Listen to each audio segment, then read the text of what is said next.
আজ বাংলাদেশের জুলাই বিপ্লবের প্রতীক শহীদ শরীফ ওসমান হাদির নামাজে জানাজে আমরা শরীক হলাম।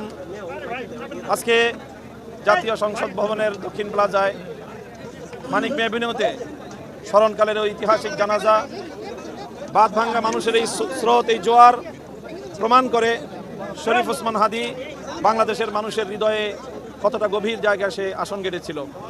গোটা বাংলাদেশের মানুষ সারা পৃথিবী জুড়ে শরীফ ওসমান হাদির বিরহ বেদনায় তারা কাতর। তবে আসার কথা হলো যে তারা এই শোককে শক্তিতে পরিণত করেছে। আজকে শরীফ ওসমান হাদির জানাজায় অংশগ্রহণকারী বীর বাংলাদেশের তৌহিদি জনতা তারা যে শপথের বাণী উচ্চারণ করেছে, আমরা সেই শপথের বাণী শুনে উজ্জীবিত।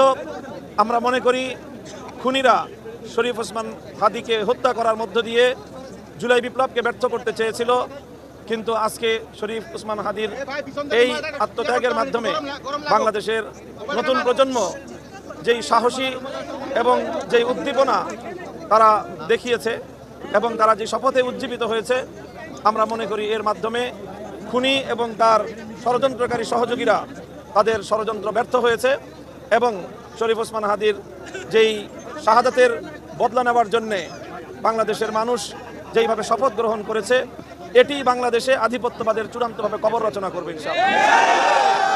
হাদির যে ইনসাফের যে লড়াই ছিল, ইনসাফ প্রতিষ্ঠার যে সংগ্রাম ছিল, সে তার মৃত্যুর মধ্য দিয়ে সে তার এই সংগ্রামকে বাংলাদেশের প্রতিটি মানুষের হৃদয়ে হৃদয়ে প্রতিটি ঘরে ঘরে সে ছড়িয়ে দিতে পেরেছে বলে আমরা মনে করি।